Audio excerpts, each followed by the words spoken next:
you don't get to hear the truth. So, sadly, it is a major problem. The title of my sermon today is Prisoner of Truth.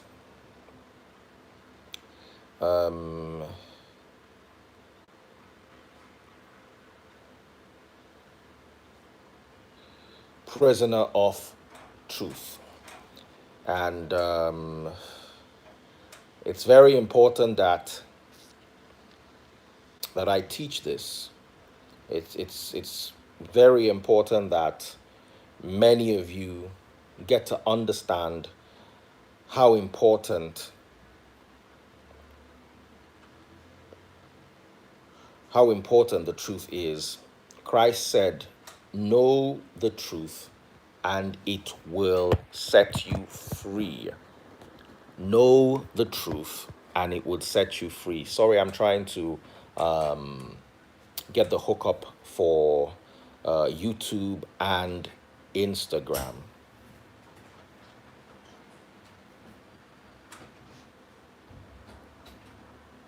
Know the truth, and it would set you free.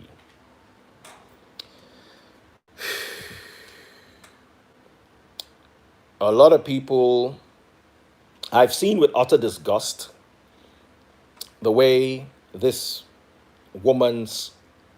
Stella woman's case has been handled over the past 1 week plus.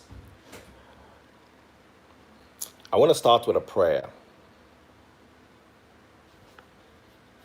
Heavenly Lord, Almighty King, wonderful Lord, great God, I thank you for the opportunity to speak your words and to preach to your people. Open our minds, give us understanding, let love live in our hearts, and let us always have every reason to worship, to glorify, to bless and praise you. In Yahushua's name I pray. And all the good people in the house said amen. Good afternoon, Sister Sharon. How are you all doing? John chapter 8, verse 32, and you shall know the truth, and the truth will set you free. I have seen that people are on a quest for sentimental gratification instead of the truth. On my show last night, I was so terribly disappointed.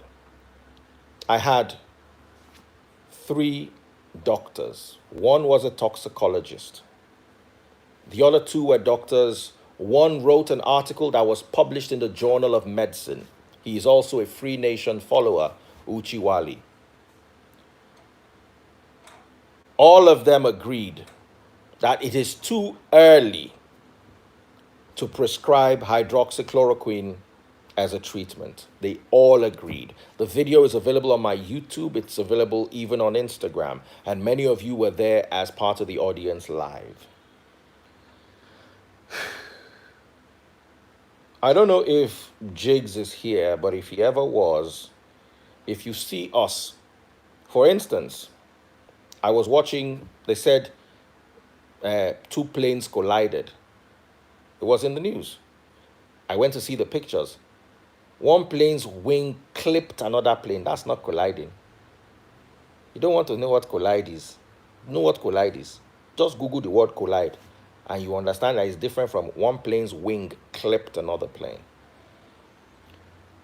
I am intelligent and knowledgeable enough.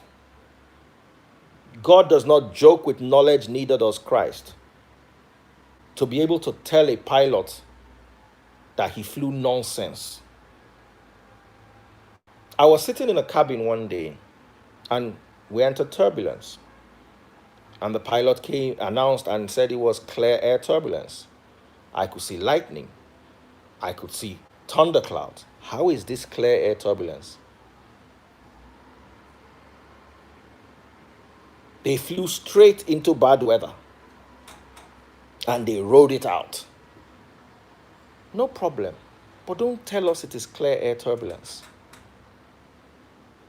One of my very good friends and brothers, uh, Jamil Abubakar, he had a show. He's a pilot. He was also on my show the other day. He's Dangote's son-in-law. I just saw him online, so I went on and he was asking aviation questions. So he asked me a very technical question. This question, if you are not into aviation, you will not know. He said, if you land, when a plane lands, it lands with either full flaps. If it's a 737, 737 has flaps 40, that is full flaps, or flaps 30. It cannot land except with 30 or 40 unless there's some emergency or there's some condition somewhere. And planes usually take off with flaps 5, flap settings 5. I mean Boeing 737s. It's different with Embraers and other planes. And he was saying that imagine you are at the ATC, that's the traffic control, and you see a pilot, because what you do is you land. Here's how a plane lands. The moment the plane, should I guide you from intercepting the glide slope? Once you intercept the glide slope, you follow it down. Then you have your minimums. You'd hear the announcements, 100, 50, 40, 30, 10. Then you have to flare. Now, flaring an airplane means pitching up the nose at the point of landing. It's very delicate.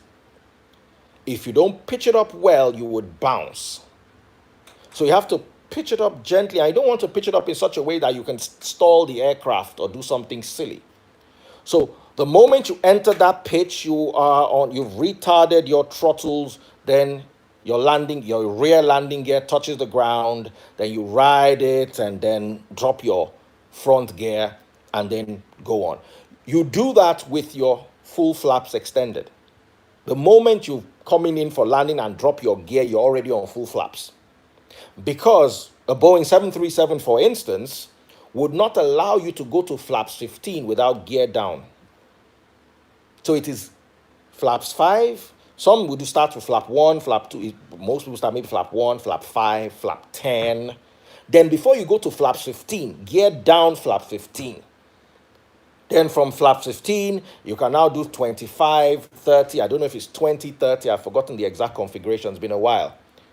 So, but once you've dropped your gear down, you've seen your runway, you've locked your gliding slope, your glide path, you have at least almost intercepted the glide path, if not most likely intercepted it already.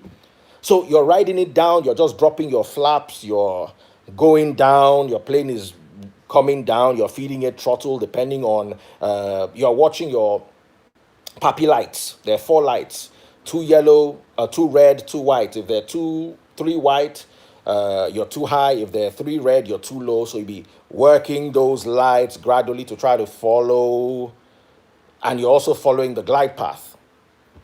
The moment you touch down, you're touching down with full flaps. The moment you touch down, the next thing you raise automatically are your speed brakes. You engage your reverse thruster. The moment you touch down, reverse thruster, the plane automatically engages your speed brakes. And that helps push the plane to the ground. So you've engaged your reverse thruster. Sometimes you're sitting at the wing of the plane, you see something comes out of the engine and directs the airflow to the front to try to slow the plane down. And you ride that till you're at about 45 miles an hour. And then you relax your reverse thrusters. And as you're taxiing back, now the plane has come to a more controlled speed. You now start taking back up your flaps. So he now asked, in a situation where a pilot lands like that, and you are at the ATC, and he gets to a controlled speed, but doesn't retract his flaps, and then drives and then taxis towards parking with full flaps extended, and you are the air traffic controller, what would you do?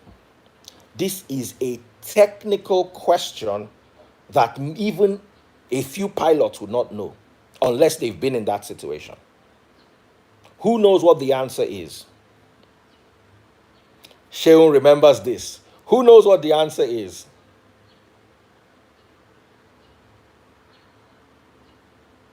It means you have a terrorist on board. Your plane has been hijacked. You can't announce that your plane has been hijacked. So for pilots, they are taught that you should not retract your flaps as a sign to show the air traffic control that your plane has been hijacked. So when a plane lands like that and the pilot, of course, the pilot might forget, which is very rare because you're supposed to follow a checklist. And the moment your plane has stabilized, what are your flaps doing? Dragging everywhere. Put them up. You return your slats and your flaps and you start taxiing. But an experienced air traffic controller, when they see that you're coming in with full flaps extended, they know it's a sign that something is wrong. I take my time to study things. Because of the amount of work I'm doing on Free Nation boards, I have not really had time to do aviation and to dedicate my time to many other things I like. But you're not going to start, I might not have a pilot's license, but you're not going to have a conversation about aviation where I'm there and I'll not be able to pick a few things. And also, you'll not be able to tell me crap about aviation and I'll not be able to figure out the fact that you're talking nonsense. Let me give you an example. One day I was reading a newspaper and one journalist said he survived a plane crash. The plane landed, but you survived the plane crash. Okay, I tried to read about it, called a few friends who are pilots. Luckily for me, Alen Onyema is my friend. I have his phone number. I called him. I said, bros, how far? They say somebody for your airline survived plane crash. He say, are you listening to that one? So I asked him what happened. He gave me a technical explanation. Routine, loss of cabin pressure, what is it called? Nose masks dropped. Loss of cabin pressure. Oh, as soon as he finished explaining it, it made sense to me.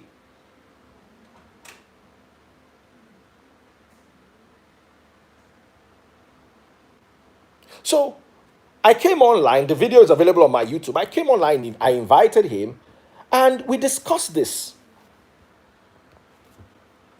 And I wasn't buying. You see, he was on a plane because he's ignorant. I'm talking about the journalist. Because he's ignorant, the plane starts to shake. And he starts to panic.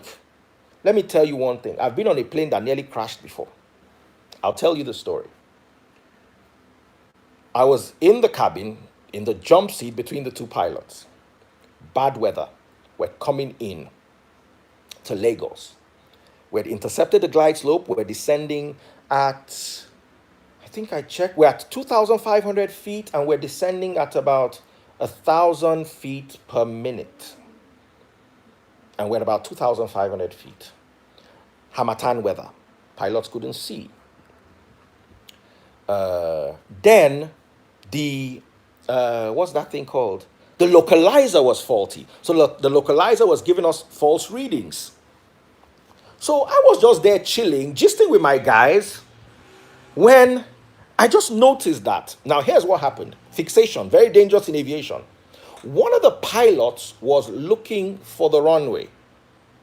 The other one was following the glide slope. The next thing that happened was, I want to remember exactly. I think it was a throttle setting that was wrong. It was a while ago. And then the alarm went off. Now, the guy who was looking out the window, the gentleman, he had his eyes on the window. He was trying to find. Now, this other guy was following the glide slope. That's the captain. The captain sits on the left, was following the glide slope, and then all of a sudden came down to where he had visuals and realized that he was on the wrong path and was trying to bring the plane back to the right path. Meanwhile, the throttle was retarded and the alarm was going off. And I think one person was expecting the other person to have the throttle. And I was sitting behind the throttle. Plane was smooth, oh no, nothing. And I was wondering, I was like, speed, speed, speed. This is a speed problem. See speed. Then luckily, one of the pilot who was standing now quickly realized that, oh my goodness, alarm's off. He now quickly cut the speed. Do you understand? And now guided the throttle, fed it a bit of throttle, so we now had enough power to land. If the pilot who was standing, peeping out the window, did not monitor the speed, and the captain was trying to land the plane, and they held on to that loss of speed for too long, we could have entered what you call an aeronautic stall.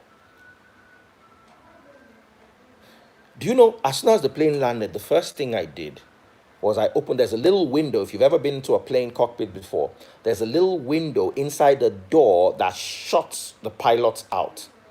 I just opened that little window and peeped at the cabin. Person where they read newspaper, they read newspaper. Guy where they toast babe, they toast babe. Everybody was living like it was a normal day. Do you know why? Because they did not know what was going on in the cockpit. There was no noise, nothing. They would have just heard, beam. And then, too late.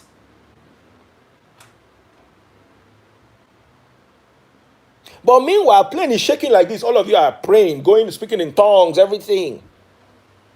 It's because you're ignorant.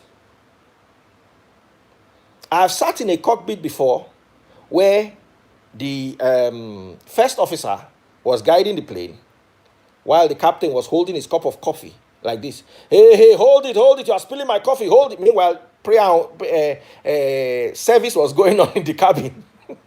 One person don't appoint himself shepherd over the sheep. This plane will not go down. Meanwhile, the pastor say, hold it, you are spilling my coffee on my shirt. Hold it. Can't you hold this thing? Oh, you don't stain my shirt with this coffee now. You know if you hold this plane. They were joking over coffee. Meanwhile, there was prayer, mountain and thunder was going on in the cabin. What is all this about? Ignorance. Let me tell you how to know you have problem on a plane. Just look at the body language of the cabin crew. Once you see them giving themselves moving very fast, just study their body language. Even if the plane is moving smoothly, start to worry. Just if you know how to read body language. Inside the budu, you will see cabin crew still serving drink. And you look at you can tell when a human being is afraid. If they tell you that we're having problem in this plane, even they will be worried. Let me tell you when you know you have problem on a plane. When you hear Mayday or you hear brace, that's when you know that there is issue, not when plane is shaking. If plane is shaking at 35,000 feet, you're okay. But when you hear the plane is about to land and you hear brace, just know that is going to be rugged. So, if I'm in a plane and I hear brace, automatically, I don't need to ask too many questions. I know that it's critical. There are terms you hear. Do you understand? There are terms you hear in aviation that you know that is system critical. And there are terms you hear that you know, if you hear toga, take off, go around. If you hear wind shear.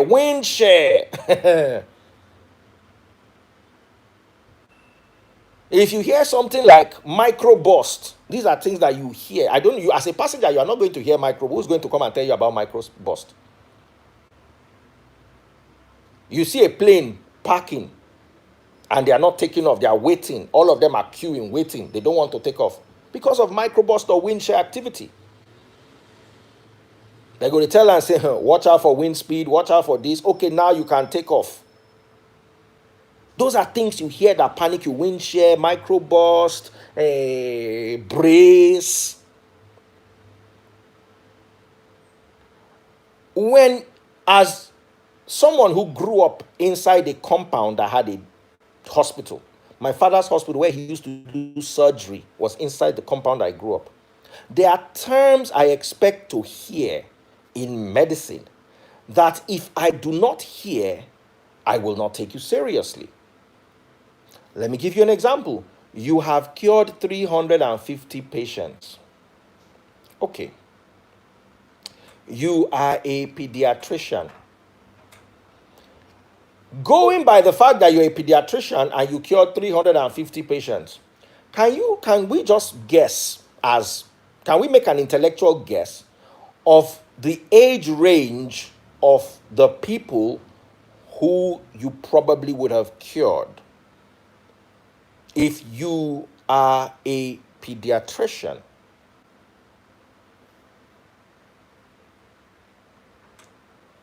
Some people want to come here to still chat. No, I don't know how you invest credit to chat nonsense on somebody's live. Meanwhile, the person gets paid to talk.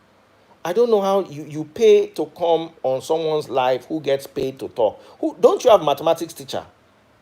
Who taught you people finance? If you're coming here to learn something, is different. If you're coming here to pick up something so you can use it somewhere else, is different. But you're coming here to abuse someone that is, you don't know that I get paid to talk. You've not realized it. Please know it now. So, like I was saying, let's imagine a pediatrician attends to patients who are between 0 to 1 to 13 years. The oldest patient of a pediatrician is 13 years. So if she cured 350 people, let's work with her figure. What percentage of that 350 do you think is going to be between 0 and 13? I want to ask you. We're talking as learned people now. Someone is a licensed pediatrician, and she said she cured 350. She said 300 plus, but she cured 350 people. Out of the 350 people, let's take a number and let's work figures now. 0 to 13. Okay, somebody said 17. Okay, 0 to 17. What percentage do you think will be out out of that 350 patients? What percentage do you think will be 0 to 17? Let's not even ask for proof. We don't need to. We are scientists. Let's work with whatever she came with. Let's take it as proof. Let's analyze the proof. Of course, it's not proof, but we are taking it as proof. Simply Vic said 100%. I'll say maybe 85. Because she also said her oldest patient is 90. Now, from someone who is licensed to be a pediatrician, I get children. For my children hospital, pediatrician, they come on Thursdays. I can call taste buds here. Anytime we had pediatrician appointment is on Thursdays. And you will go there and see all the little children and the young adolescents all there waiting. So if someone is a licensed pediatrician, how many children, how many people out of her hospital do you think would be children? What percentage? Everybody's saying 90, 85. Guess what? I was asking Ify Chisom the other day to ask all her friends who are nurses who work in pediatrician. They said they didn't know they do children anything. Hardly. Just look. 0 to 17 has almost 100% survival rate. She said her oldest person was 90 years. Agreed. Now I want to ask you, what percentage of 90-year-olds do you think she will have? As a licensed pediatrician, how many 90 years olds do you think she will have?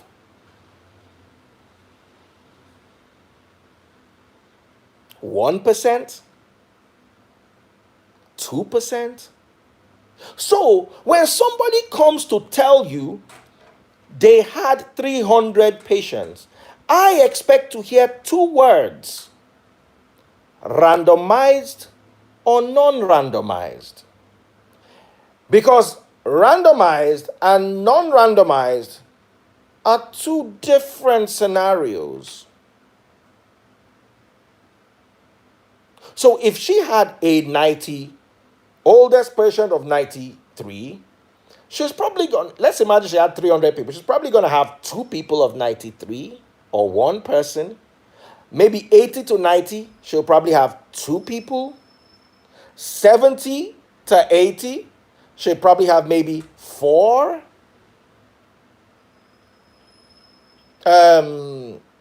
60 to 70, four or five. It's not even possible. She'll probably have one. Then the majority will be 40 and below. And then the majority will be 17 and below because she's a pediatrician. What are you going as a COVID patient to do in a pediatric hospital? Let's ask ourselves. You have COVID. I want to ask you now. Let's imagine let's talk like adults who went to school. Let's imagine that I'm going to give you three scenarios. Let's imagine you're a woman, you missed your period. Who are you going to go and visit?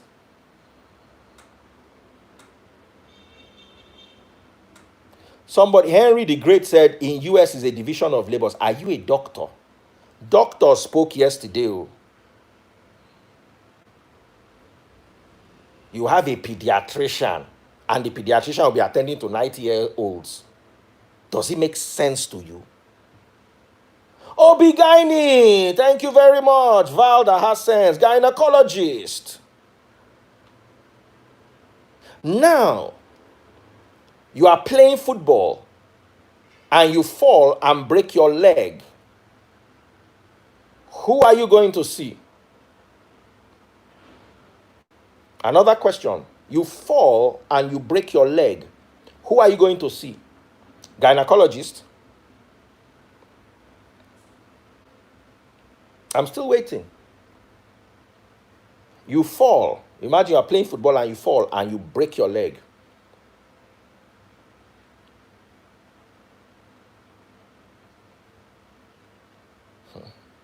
Diaspora Nigerians say pediatricians do not see adults, period. You can get your license taken away.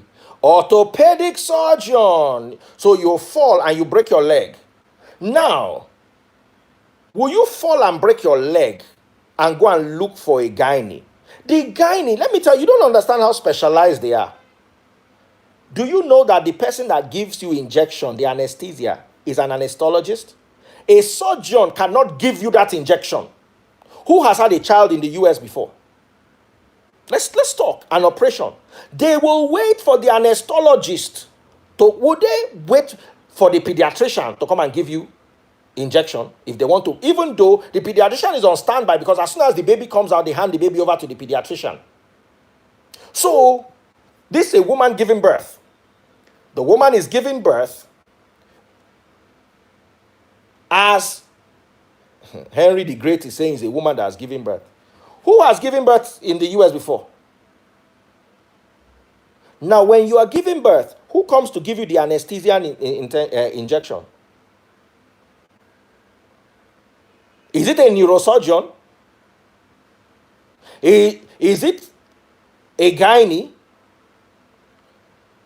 Is it a pediatrician?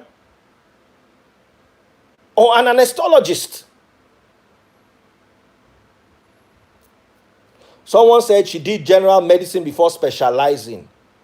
In the in the US, you did general medicine and specializing. After specializing, you will face your special, because listen, general medicine is not as well paid as pediatrics. So anesthesia, you have a separate doctor that comes to give you anesthesia. You have a separate doctor that does your x-ray. You have a separate doctor that deals with your bones and a separate doctor that deals with your womb. Then you have a separate doctor that deals with cancer and then a separate doctor that deals with children.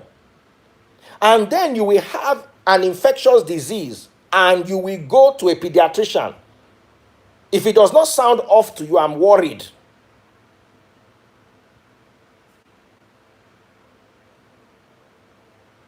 Specialists pay more. So if you're a pediatrician, you will make more money taking care of children than taking care of old people. So it makes no sense. Even in our hospital in Lagos Island, you will not see pediatrician attending to pregnant woman in this Nigeria that things are upside down. So if you are licensed as a pediatrician, why are you doing GP?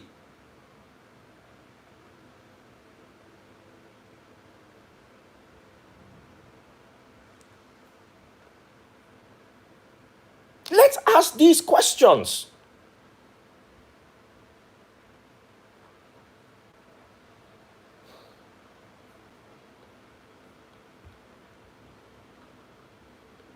If you've ever gone to a hospital before and you've ever seen the setup,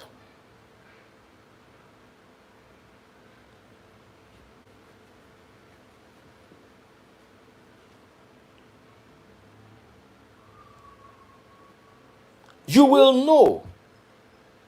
When you first get into a hospital, normal like Lagos hospital, you first get into a hospital, the first thing you will do is, you will see a GP. Even if you enter the hospital with a broken leg, you will see a GP. They will say, orthopedic is not today, orthopedic is going to be around tomorrow. They will stabilize you, but you come back for orthopedic. If you go and you are pregnant, they will fill form for you. Do this. They'll tell you that, our gynecologist comes in on Friday. When Amarachi was sick and had malaria, we had to take her to one hospital where the pediatrician was.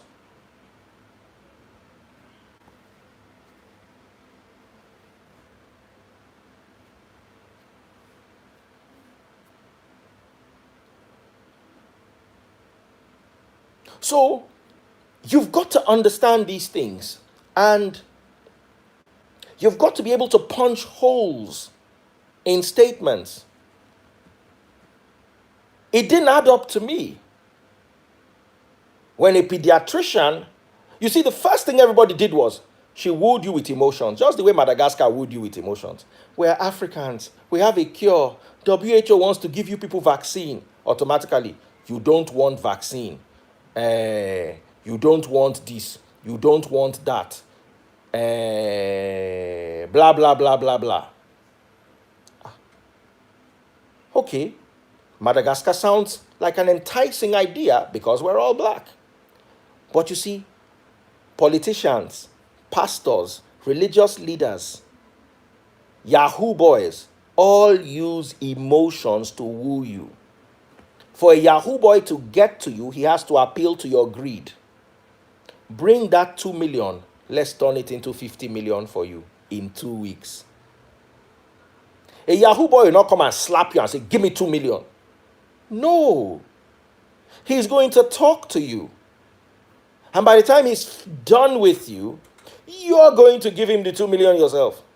And when in 2 weeks the money doesn't come out, they're going to say, we got into some trouble, but if you can bring 500K more, we'll be able to clear your money.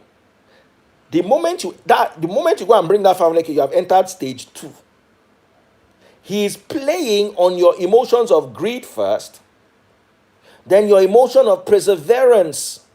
Oh my goodness, I don't want to lose everything, so let me put in more. And before you know it, you're putting more, and you've lost everything. What does a politician appeal to you? Still your emotions. He will come and justify another candidate simply by saying he's from the north. When the Northerners stopped for 4 years and we had people from other parts of the world, other parts of the country, was the country really any better? Let's ask ourselves.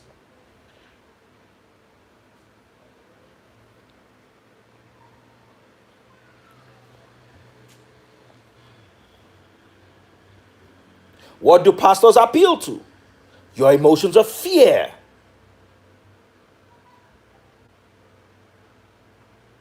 He appeals to your fear. If you don't pay tithe, you will not make heaven.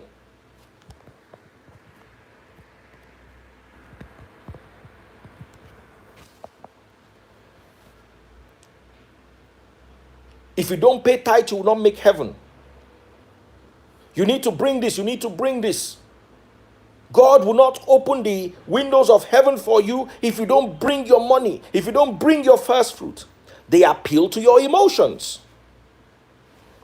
They are trained to work you up. Same thing with motivational speakers.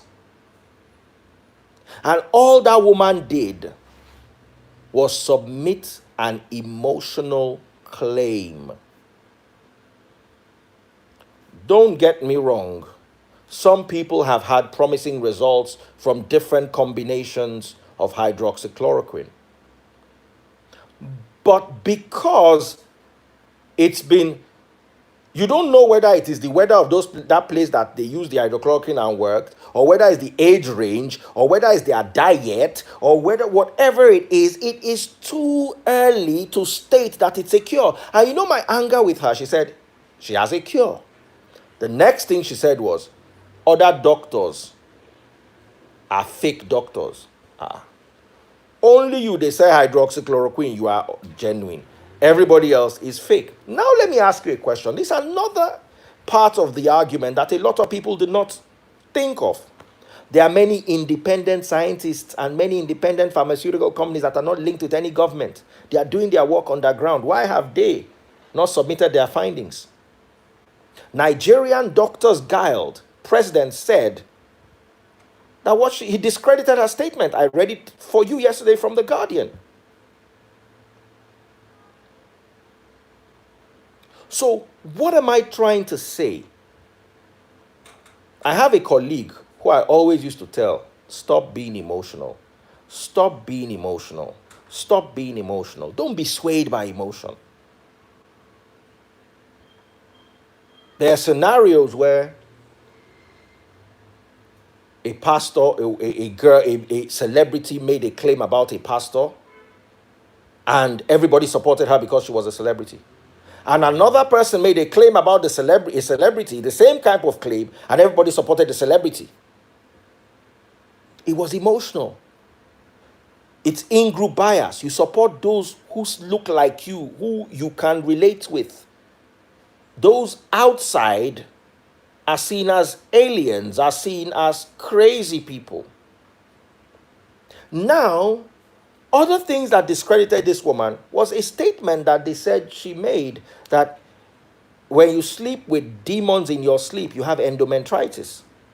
How can a doctor make such a statement? You see, let's forget demon DNA and all those other spiritual The moment you link a spiritual thing to a medical thing, you disqualify your opinion on medicine. When you make a statement like endometritis is caused by demons having sex, no, that's done. You are not qualified to speak as a doctor again. Just continue speaking as a mamalawo or a pastor. Nobody's seeing that. They are saying we cannot discredit her biblical faith. No, I'm not discrediting her biblical faith. Although her biblical faith is based on nonsense, but that's a gist for another day. But I will not use what she believes in, whether she believes in Buddha or she believes in Hare Krishna or whether she believes in Jesus or Muhammad. No, the problem is the moment you say that demons can cause endometritis, you have no qualification to speak as a doctor again. So the next thing you hear after that is shut up. Demon sperm, all that. You see, people have contrasting views. I personally do not believe that aliens do not exist. I believe that they exist. There's a possibility that they exist. And if they exist, there's a possibility somewhere that they've interfered with humanity in some way. Okay, no problem. That's my belief. And I'm entitled to it. She's entitled to her demon DNA belief. She's entitled to every other belief except the one that she said endometritis, which is a medical condition, is caused by sleeping with it. Oh, then you get a red alert. Vaccines are making people not religious. I get a red alert.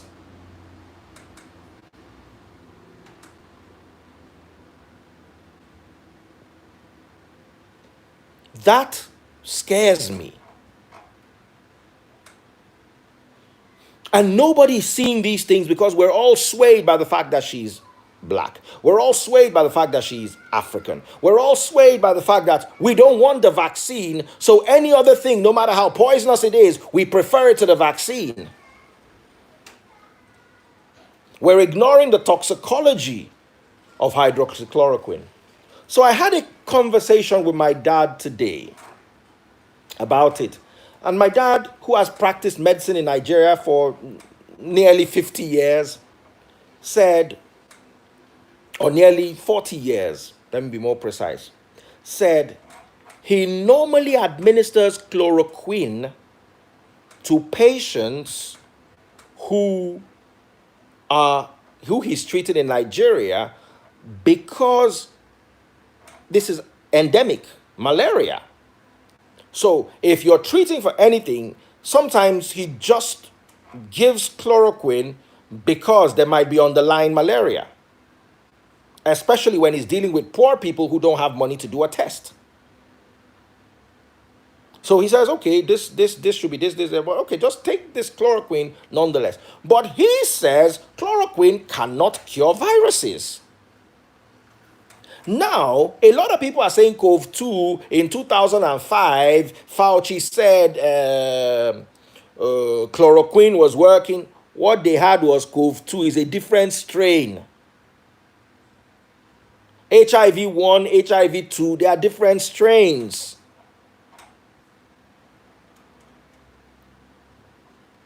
So I need you people to become prisoners of truth. And why did I say prisoners? Because the truth is a cell. It will keep you locked up. When you are listening to lies, you are free, like a bird, flying in ignorance, basking in foolishness, enjoying the bliss of your ignorance. But the moment you know the truth, you become a prisoner of conscience. Look at the Muslims. Greetings to all my Muslim brothers and sisters. Baraka de Salah.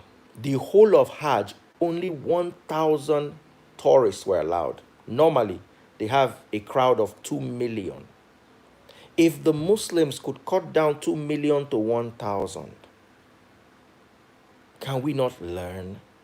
If they say sit at home for 2 years, what is so hard there? You know why it's hard? Because we fail to prepare. Do you know why the famine that hit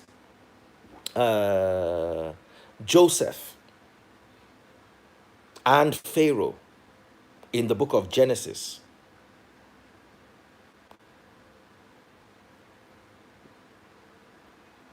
Do you know why it didn't affect Joseph in Genesis chapter 41? Can somebody answer why didn't it affect Joseph? Why didn't the famine affect Joseph and Pharaoh? Why? Why didn't the famine affect Joseph and Pharaoh?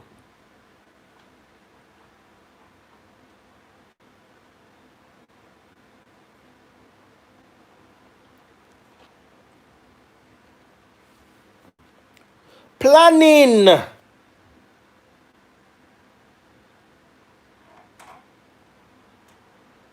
Planning. They prepared. He had only 7 years to take the wise decisions needed. And within 7 years, the decisions Joseph took within the 7 years took care of them for 7 more years. They stored grain.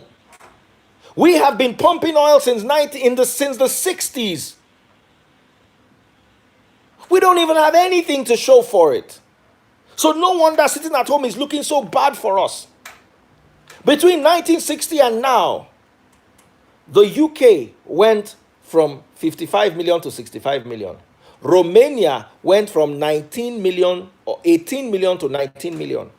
Nigeria, that was 45 million, is now 200 million. Nigeria, that was smaller than the UK, is now bigger than the UK plus Romania times 2. Romania is 20 million, UK is 55 million, 75 million times 2, 150 million. You will still add Ghana and other countries. All we did was spend. All we did was procreate. All we did was deplete. All we did was enjoy. Countries like Dubai did not exist until 11 years after Nigeria gained independence. We gained independence 3 years before countries like Singapore, or even 5 years before countries like Singapore. The whole South Korea is only 3 years older than us. And South Korea gained independence the same time with Ghana. We are looking for miracles because we fail to prepare. You can't sit in your house because your government did not think to set aside grain. Remember, Joseph had only 7 years and he saved the world. Everybody in that region sold all they had to Pharaoh because of what Joseph did in 7 years. Whether it is chloroquine, whether it is hydroxychloroquine, whether it is Zinat, whether it is taking nothing at all, we should sit in our houses for 2 years eating what we saved in the last 50 years, waiting for them to sort themselves out. But we didn't save. And our resources are depleting, if not depleted. So we have to go out there and face all the consequences simply because our parents failed to prepare. Our parents handed over their mentality to us, their mindset, deplete, reproduce, procreate. They handed it over to us. And then they handed over poverty because they had eaten the orange. What was left for us was the amuko oson. What do they call it in English? They drank the yolk, boiled the white, left us the shell. And they have gone. Many parents are in retirement, cannot take care of themselves. They are relying on us that they left with nothing. They ate everything in their generation, left us with nothing, and they are still looking back to us. Help me.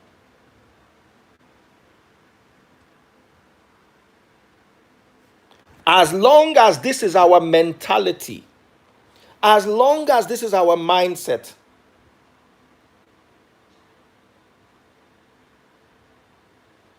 we will continue looking to people like Dr. Stella as hope. Because we can't afford to sit at home and not do anything for 2 years. Forgetting that Christianity that we are following, forgetting that the Bible was written in a phase of 7 years. First year, you pay your tithe by eating it in the place the Lord has chosen. Second year, you pay your tithe by eating it in the place the Lord has chosen. Third year, you give it to the Levites, the widows, the orphans. Fourth year, you eat your tithe. Fifth year, you eat your tithe. Sixth year, you give your tithe to the Levites, widows, and orphans. And seventh year, you don't work. Meaning, every 7 years, there was a year Israel sat at home and did not work. Ordinary 1 year, we cannot sit at home and not work, but we are paying tithe. What was Israel eating that 1 year where they sat at home and didn't work? What were they eating?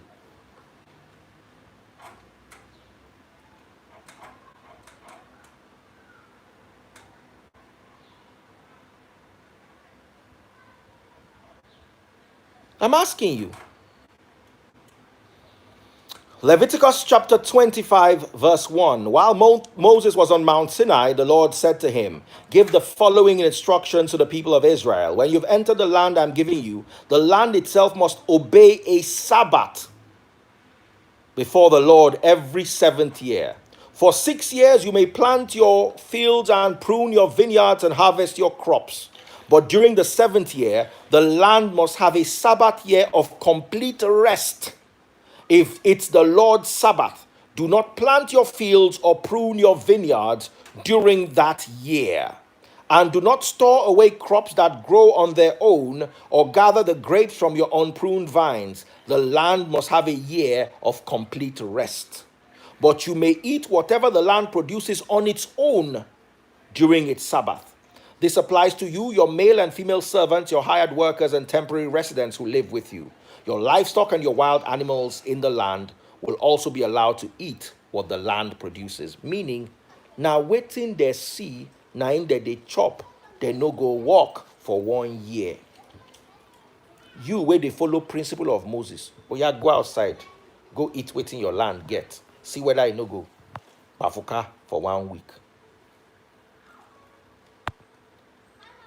So, ladies and gentlemen, boys and girls, God bless you. Thank you so much for listening. I'm a prisoner of truth. Even though the truth's supposed to set me free, the truth ends up being a prison when you live among those who love to live a lie. Outside the city gates, Revelation 22, verse 16, are the dogs, the sorcerers, and everybody who loves to live a lie. You can't make God's kingdom if you're living a lie. God bless you.